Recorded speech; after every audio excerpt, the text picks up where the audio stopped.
Hey, what is going on, everybody? Welcome to Kick MMA, episode 266. I am Brendan. UFC 288, Sterling versus Cejudo. Finally over with. We don't have to deal with the cringe anymore. Maybe. We're going to cover the main card here. We're going to break down each fight round by round. If you're looking for a specific breakdown from a certain fight from the card, timestamps are down below. Real quick, before we get started, if you like MMA, you like podcasts about MMA, you like fight breakdowns, that's what I do here. Please subscribe to the channel so that way you know when the next video is coming out, and it does help me out as well. I super appreciate it. Let's get started.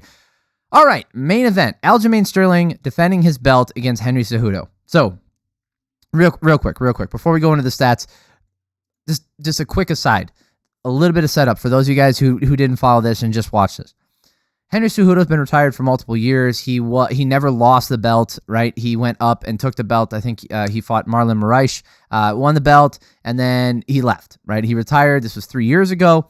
Aljamain Sterling, in the meantime, has gone on. He fought Peter Yan into that controversial decision of, the knee to the ground opponent and him winning a belt that way. Joe Rogan was very upset about that. But anyway, since then, Aljamain Sterling has looked fantastic, right? He's definitively beaten Yan. He beat TJ Dillashaw in a merciful way, I would argue. And, this fight over Henry Cejudo, he's looked fantastic. He looked great, okay? So let's get right into it. All right. First round. They were trading leg kicks. Aljo was the aggressor. Cejudo got the body lock takedown against the fence. It looked easy. Right, he got this body lock takedown, and it looked easy in the form that he did it. But if you watched his face, like he did put a lot of effort. He had to try very hard to do it. So it's not like it was, Sterling just fell over for him. Aljo was the aggressor in this first round. That was a pattern that did repeat itself.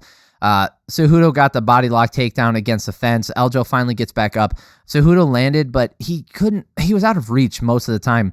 And Cejudo snapped the head down. Aljo got back up.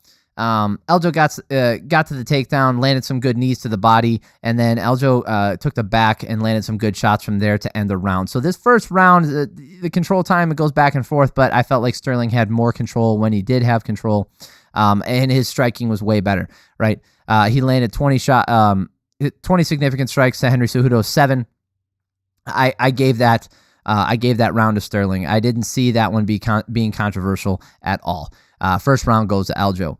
The way Henry Cejudo was kind of dismissive of it, I don't think he was being dismissive of Aljamain Sterling. I think he was more dismissive of that first round, saying, "Oh, he just stole it at the end." I don't think so. I think Sterling was winning that whole round. I think there were moments that Cejudo had, but for all in all, that first round went to Sterling. Aljo landing a kick to the body, then a couple leg kicks. By the way, this pay-per-view, some hits or miss, we'll talk about it, but overall, I did enjoy watching the fights.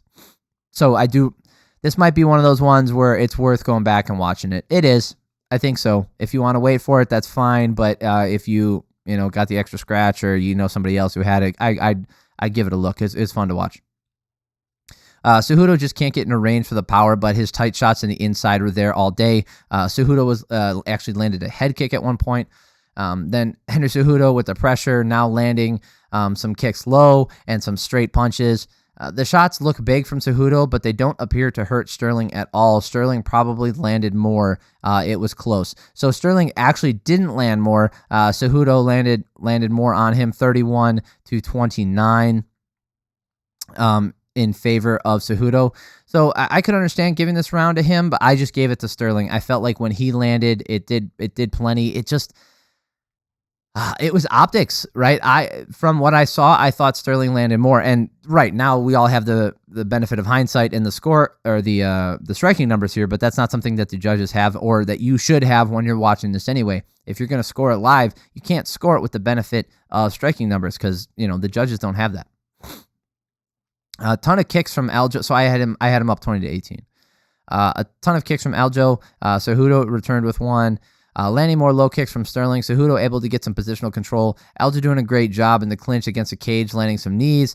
Close round again where Aljo was doing well on the feet. Decided to go for a takedown. I thought Cejudo could have won this third round, even though he got outstruck 26-15 because he had a little bit more control time in here. as Cejudo did. He went for a takedown, and Cejudo ended up in better position. I felt like that. He did outstrike him here. Maybe I'm off. It was just when I was watching it, that's how I saw it. So I had 29-28 going into the fourth. And the second round was close too. So many kicks from Sterling this round. They're all over the place, right? Up high, taken to the body, going down low. Sterling is landing well. Cejudo having to land in close. Sterling got the takedown, controlled him, landed some more shots. I have him up 3 rounds to 1. So I had it 39-37 going into going into the fifth. Striking numbers here way out in front for Sterling, 36-19. Going 1 for 1 in this last round in the open to start the round. One guy enters, then the other lands back. Cejudo pressuring forward, knowing that he needs this round to win. Nice left hands from lands from Aljo. A nice left hand from Cejudo. Cejudo landing the right hand, and then as a left as he exits the clinch. They were there all day when he was doing that. Cejudo caught the kick and wheelbarrows him across the cage, and I gave him this last round. He outstruck him 27-24. I felt like he had decent control, 48-47 for Sterling on my cards. That's how 2 judges had it. Real quick, let's go look at the scorecards here. I have not seen them.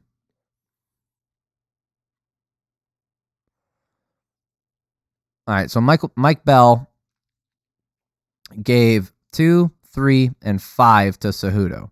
I often disagree with Mike Bell. I don't know if this is the same Michael. I don't know if Michael Bell is the same as Mike Bell. Sorry, super dehydrated. Okay. But I find myself often disagreeing with him. All right. Derek clearly gave the second round to Cejudo, and Eric Colon gave the second round to Sterling, third round to Cejudo. Wow, these were all over the place. Derek clearly gave the 5th round to Sterling. I don't agree with that one. Man, Cejudo should have won this, huh? First 2 rounds to Sterling. Third round to Cejudo. See, Eric Colon scored this exactly how I scored it. It doesn't mean I'm right? That does not justify my scorecard. I already tried to do that with the way I explained it. But just looking at these scorecards, I thought the most definitive rounds for me were 4 and 5. Right? 4 being for Sterling, 5 being for Cejudo. 1 was pretty definitive as well, at 1 for Sterling. But 2 and 3 going back and forth. And then because clearly gave 2 and 3 to Cejudo. See, everybody gave round 3 to Cejudo. Okay. Right. Wow. Unreal. Seriously. Derek clearly scored the fight exactly how Michael Bell did, except for the last round. And that last round was clearly Cejudo's. Yeah, it's a bad scorecard. Wow, that sucks. Sucks for Cejudo, man. It really does. I thought I scored it. I just went over it with you guys. I scored it for Aljo. Let me know how you guys scored it. Let me know if I missed something, if you think the judges missed something. Let me know. Keep in mind, you can't just go. I don't. It's not that I don't want to hear it. Any interaction is like, I love interacting with people after the fights and talking about striking numbers and all those things. But remember, you can't just point to the striking numbers and say, hey, he landed more shots this round. Clearly that means he wins. Okay, for multiple reasons, that's an incorrect assumption. Okay, not the least of which is the impact that those strikes had. And then you start adding on top of that, like, you don't have striking numbers when you're scoring this live, and you don't have the ability to go back and watch replay. So when you get to see that, oh, he really did hurt him with that, but it didn't look like it live. It's about live perception. We don't have that. We don't have the benefit of hindsight. So incredible fight for Cejudo coming off the 3 years, the 3-year layoff. I thought it was really good. A really great performance. if he wants to stick around, he like kind of half retired. We'll see what he decides to do. His plan was to go up and take on Volkanovski. Based off that performance, I think Sterling's great. I want to see Sterling versus Volkanovski. I think that would be fun. I think Sterling's style will be interesting against Volk because he is he can grapple and he's lanky, and then he can strike when he needs to. But he's the real thing. He's got cardio too, so that's something that with Volkanovski would be interesting to see. I think he could provide some challenges. I know Volkanovski taking on Makhachev, and people are like, well, if he can beat him like that, then we'll see. Sean O'Malley went in afterwards. It was really like Sterling called out Sean O'Malley, rightfully so. Sean O'Malley was promised a title shot after his last win over Jan, and he's been waiting around for it. So fair enough, fair play. Let's do it. Corey Sandhagen here probably going to take on Merab Dvalishvili. I wouldn't mind that. Piotr Jan taking on Cejudo. Actually, Cejudo versus Merab would be fun. I think that wrestling match. I would be super down for that. Right, I want to see these two elite wrestling styles go against each other. Some guys with insane cardio, really good grappling ability. I would love to see that. No joke. And who else? Well, who else is Dvalishvili going to face? Right? Is he going to face Corey Sandhagen? Sure, but I would rather see that for the title. Marlon Vera is on the losing streak. He's on the short end. He's not going to be fighting him. Interesting. Well, we'll see what happens. I'm hoping Sterling either, if he loses to Sean O'Malley, then all bets are off. And obviously we're probably going to have a rematch, even though I'm not the biggest fan of that right now. The other option is Sterling goes up a weight class and takes on Volkanovski. So I would be super excited about that. Or Rayer, whoever's the champion. But if that happens, then they have to have a rematch too. So, okay. Yeah, let me know what you guys thought about that. I thought it was a good fight. I scored it for Sterling. I understand. Let me know why you scored it for Cejudo if you did. All right, Belal Muhammad taking on Gilbert Dorino Burns. Oh boy. Blah, blah, blah. All right, for those of you guys who don't like Muhammad, you might want to skip to the next review because we're gonna break this down round by round, and I know you're not gonna want to hear about the good stuff that he did because he beat a guy with one arm, and I get it. Okay, and he couldn't finish him. I get it. But Belal Muhammad deserves some respect, both for taking this on short notice, putting on the performance that he did, and mainly for those two things. Okay. So, nice low kicks from Burns. It looked like Gilbert looks lean and hydrated, but because he was only 1 month removed from the fight with Masvidal, and that's the thing. When you fight again, you're not let's see. If you keep the weight off, your body starts to adjust to it. So there's some benefits and some drawbacks. The drawback is like maybe, he doesn't balloon back up in size, so he doesn't have that weight or power advantage or strength advantage or whatever he might have. But the benefit is his cardio might be better, his recovery might be better, and he might be able to move a little bit more fluidly being at the weight class that he's been at for a month now. But all that's moot. Belal caught the kick, landed a right hand. Burns landing a beautiful right hand. Belal stopped the takedown and landed 2 body kicks. Left hand from Muhammad staggered him for a moment. Muhammad did more damage in this first round. I give it to him 10-9. Striking numbers 19-15 in favor of Muhammad. He's just not a power puncher. He's a volume guy, and he was able to rock Burns slightly, so that goes towards him. Burns landing low kicks, then a right hand in the second round. Burns landing a hard right hook. Big right hand over the top from Burns. Burns took the beginning of the round. Muhammad landed the better shots later. I leaned towards Burns in this one.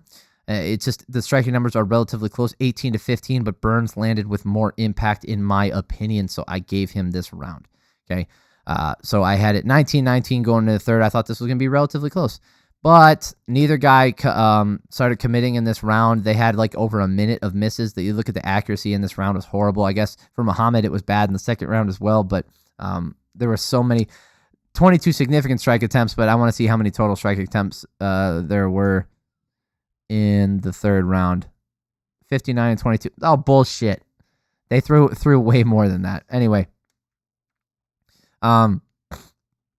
Belal threw a ton of body kicks. Gilbert's arm was super red after this. He was doing a great job landing the kicks to the body, and then he was throwing them upstairs. So Burns had to defend all the time with that right arm.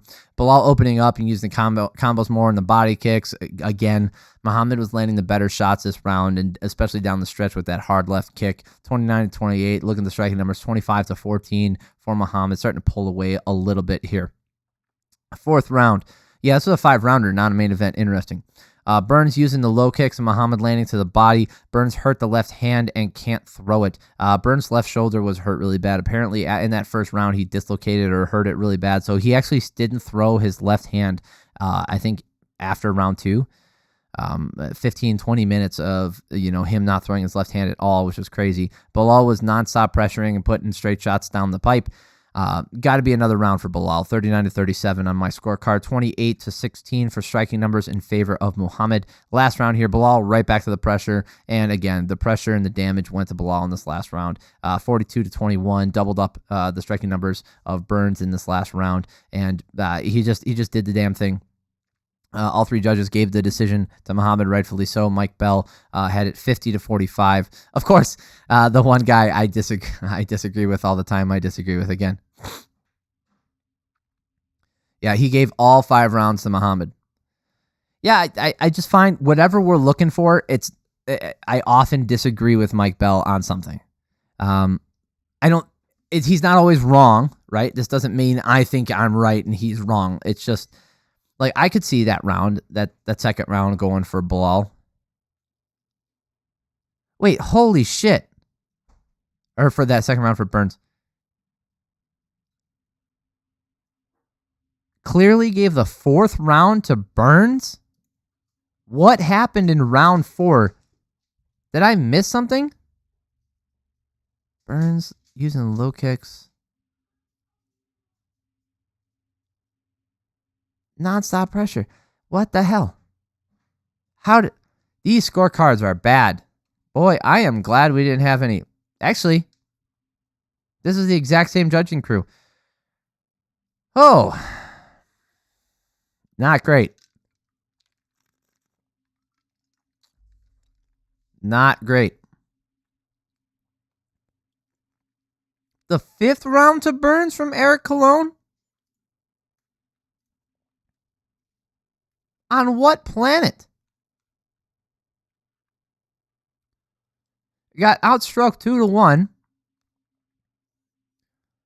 He didn't land that any crazy big shots. He didn't rock Muhammad. Holy crap.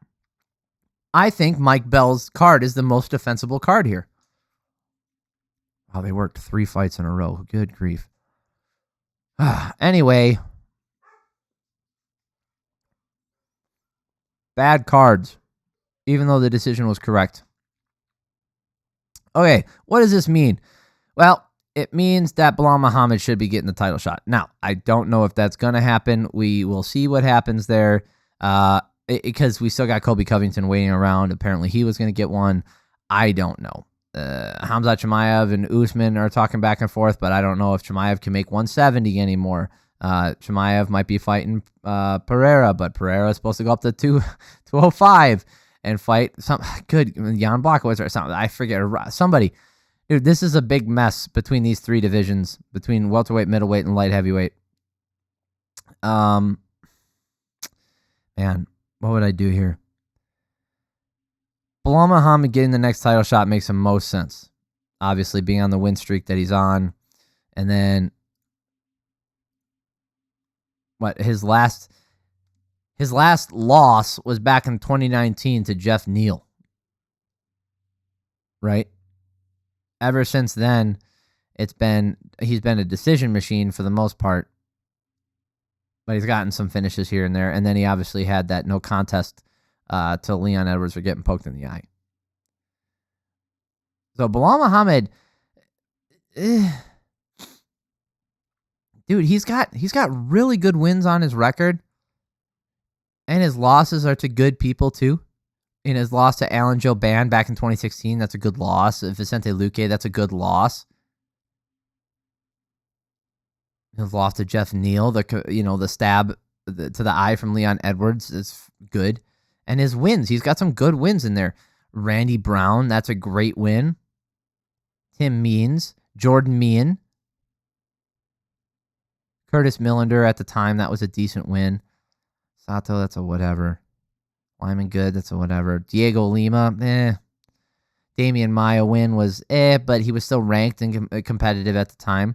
Stephen Thompson wins impressive. Vincente Luque is impressive. And the destruction of Sean Brady was ultra impressive. And now beating hurt Gilbert Burns. You know, he's got a crazy good record because he hasn't fought always the best of the best in the division. But lately he has, and I think he's earned the title shot. I think it's time to give it to him. Sorry, guys. For those of you guys who don't like Belal Muhammad, sorry. We'll move on. Jessica Andrade taking on Yan Xiaonan. Yan Xiaonan. That's not it. It's Yan Xiaonan, not Yan Xiaonan. Fight was interesting until it ended.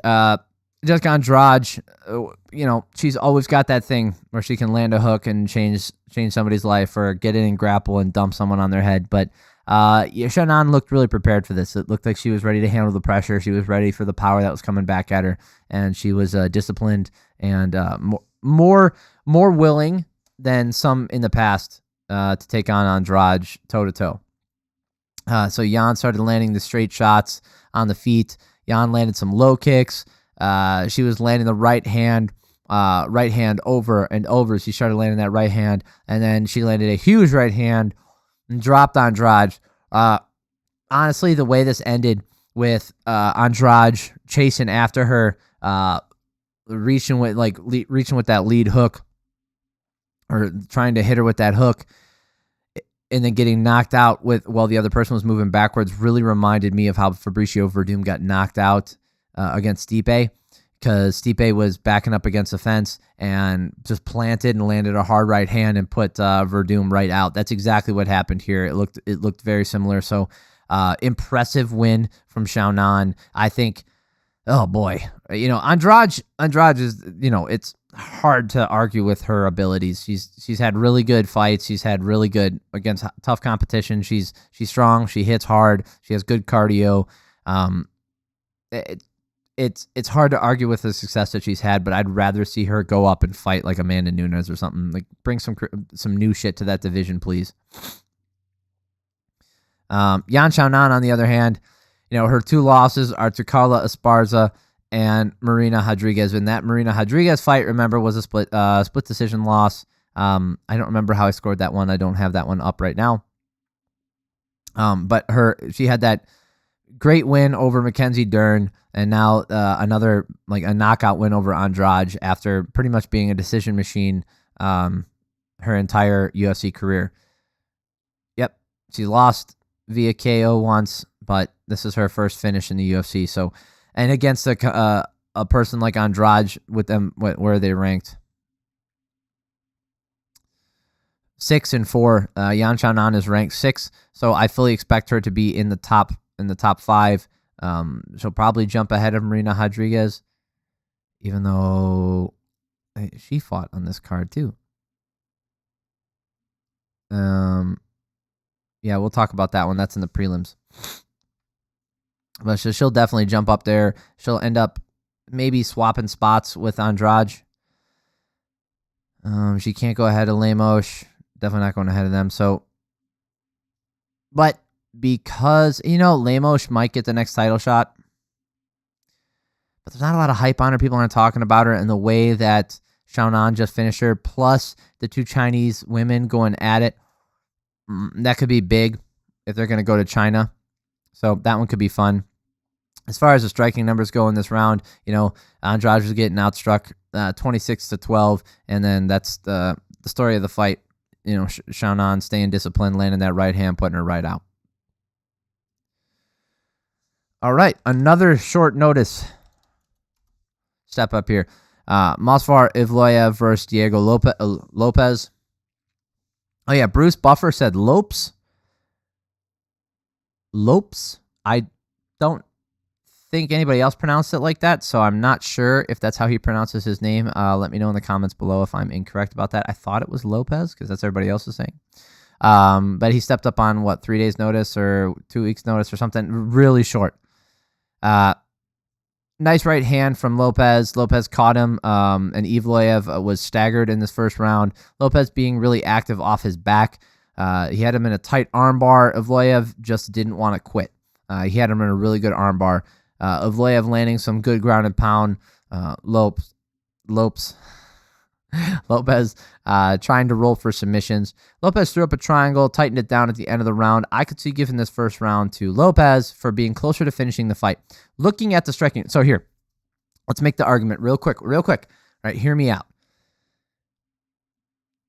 Because this is different than what happens. We're going to talk about it in the next fight with Kron Gracie. It's a little different because Diego Lopes not only attempted submissions, threatened submissions, but he attempted them. I'll go over that in my next one. But he attempted submissions in here and got close to getting finishes. Okay, and because of that, it's not linear damage as in getting punched in the face or getting hit to the body or kicked to the legs. It's different than that, right? It's more of a like the same way one punch can knock you out and be done with it, even though the cumulative amount of damage might have been technically the same amount of force applied over time, right? The instantaneous damage is worth more. Same thing for submissions that get really close to finishing, because if you get close to a rear naked choke finish, who is closer to finishing that round? The guy who was on top, or actually, let's go with the armbar finish because usually that's attempted from the bottom, or not usually, but it is. So who was closer to finishing that fight? The guy who had the armbar and was attempting the submission, or the guy who was on top in control, had the positional advantage? And I would argue that because Evloev didn't attempt a lot of strikes from that position, didn't land a lot of damage from that position, and just sat there, really this control time that says 3:34 control time for Evloev wasn't so much 3.5 minutes of control time as it was 3 minutes of being on top. So being in his guard. That's not necessarily the same thing as control in my opinion.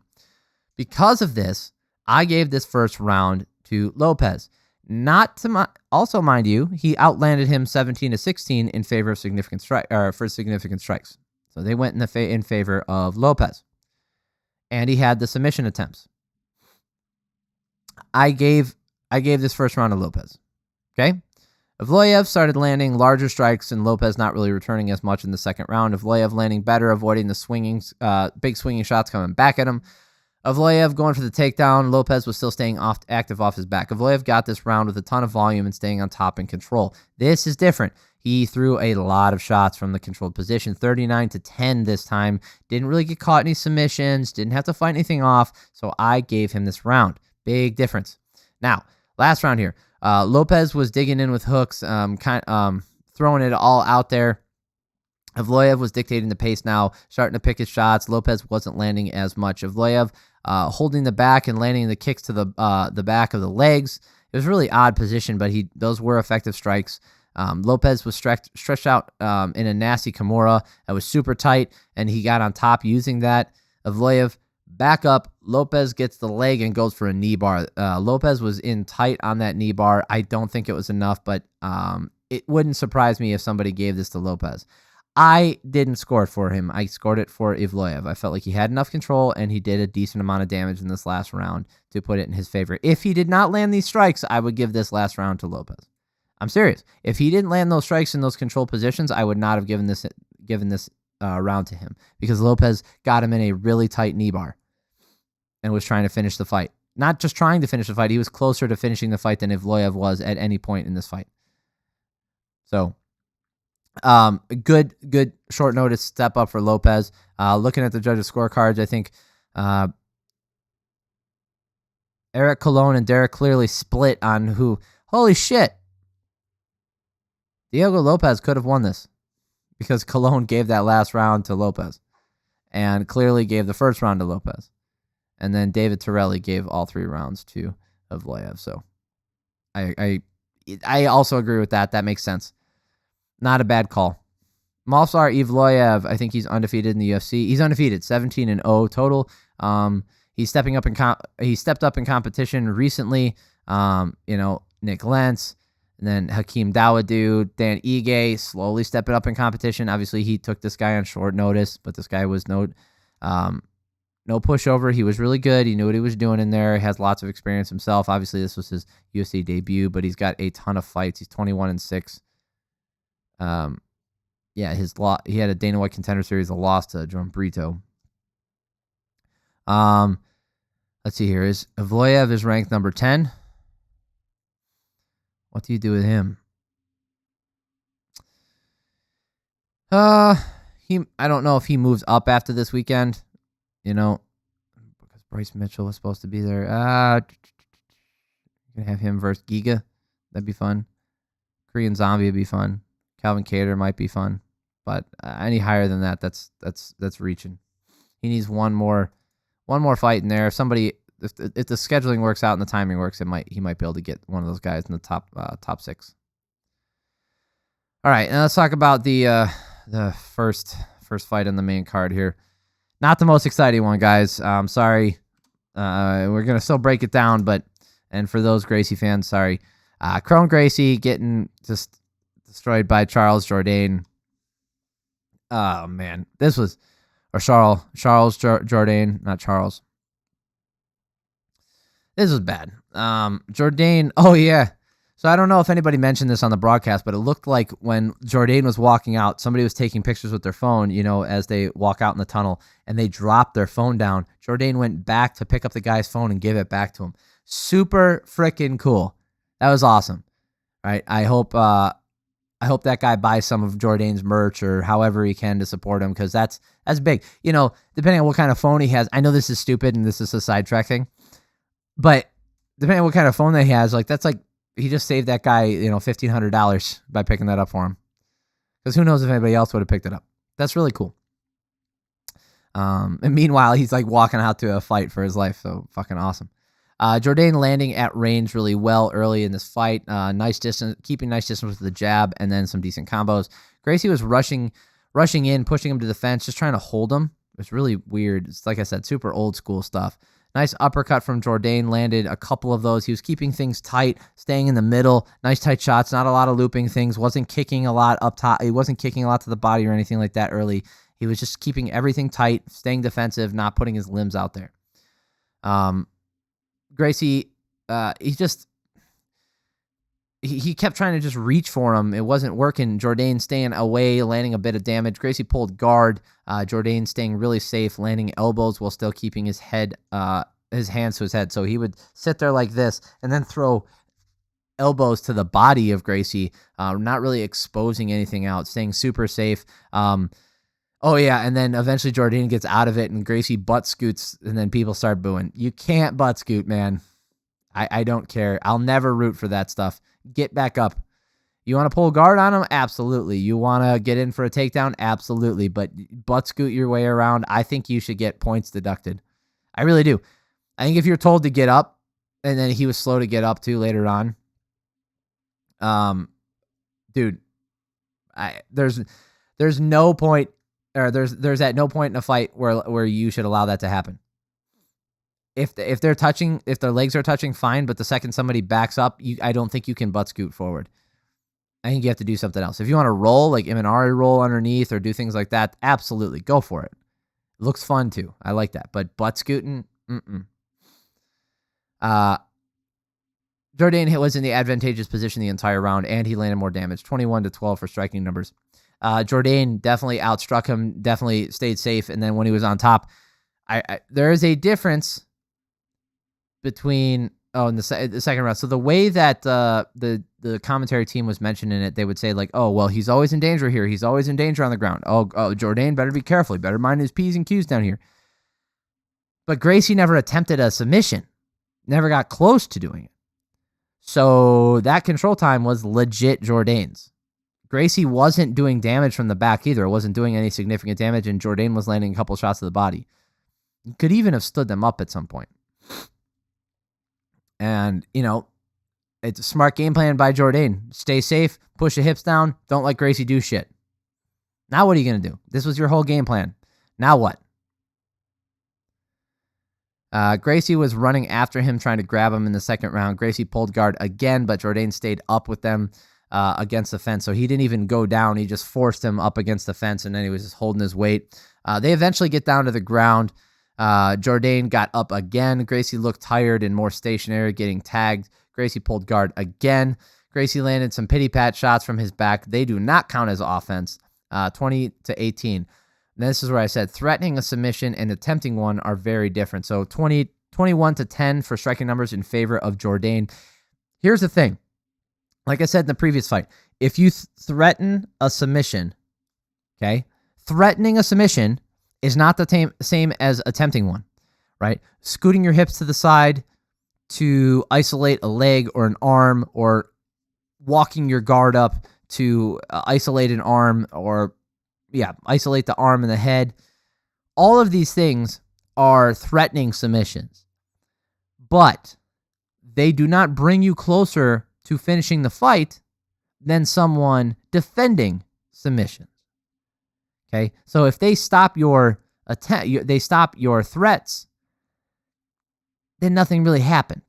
Okay, because you didn't get to attempt a submission. You didn't put them in a position where they were close to giving up or going to sleep. So if you are going to threaten submissions, you got to attempt them. Otherwise, they don't count. And in this case, the commentary team, they really got a hard on for the Gracies. They do. Probably more Joe than anybody else, but I know he's friends with Rickson, and I know that Rickson's one of the best grapplers of all time. I get it. And that's Kron Gracie's dad. I get it. But when you're watching fights like this, you got to take just a step back and realize that Gracie's losing every single encounter. Last round, and Gracie was reaching, Jourdain was landing. Gracie tries to pull guard again. Jourdain's doing a good job striking and pulling out. Gracie pulled guard again. I can't imagine. Oh, yeah, that's the other thing. By this point, it got so boring. I was wondering what everybody was so excited for Kron Gracie for. Gracie butt scooting in and Jourdain kicking the legs. Gracie slowed to the command to get up. I think, that, again, that's another thing. That's an immediate point deduction for me. I would say that either end the fight or point deduction. I don't think you get a warning. I think if you're told to stand up and you're not immediately standing up, even if it's slow and you're playing a game, sure, I've talked about this before. I think the fight should be over. Fight should be over because you're essentially taking a break. That's not what you get here. You either get up or the fight's over. Jourdain opening up on the feet down the stretch, landing hard low kicks and some really good combos. So 38-10 for striking numbers in favor of Jourdain in this last round. I don't see Kron Gracie fighting in the UFC anymore. I know he came off a long layoff, and his last loss was to Cub Swanson. It's just this fighting style. It's not successful in the long term against these higher tier opponents anymore. It's just not, right? People's defense has caught up to the Gracie offense system. Right? It's not that some Joe Blow or some random fighter is going to be able to defend, submission attempts against Kron Gracie, but somebody who's experienced, and I think Jourdain is a black belt himself, or at least they either mentioned he's a black belt or a brown belt, but that's the thing is, like, he's a good grappler. So if all he had to focus on was staying safe on the ground, then what? Now what? Now what do we do? You just give Gracie points for holding him there? It's not how this works, man. I have the same problem. Mackenzie Dern gets away with it more because the talent level hasn't quite caught up in the female divisions yet with the grappling ability. But she's going to have the same problem if she keeps this up. And she also strikes. She's bad at it, and she often gets lit up. But she has a more varied attack than Kron Gracie does. All right, that is it for the main card. I will be covering the prelims. I'm probably going to do the prelims and the early prelims all in one video. Yeah, there's only 3 fights on the early prelims. Yeah, I'll probably try and cram them all into one video. So I appreciate y'all for stopping by. If you haven't already, please subscribe to the channel if you like this kind of stuff so you know the next video is coming out. I'd super appreciate it. Let me know what you guys thought. Do you think the UFC 288 was worth watching over the one card on Friday? Do you think this one was better or worse? I think the one card was probably better than this one. Fun to watch. It just didn't feel like it had the same amount of excitement around it as the one card did. So I appreciate what they're doing over there. All right. If you guys like this video, please click the like button. I'd super appreciate that. And then you guys have an amazing week. Love y'all.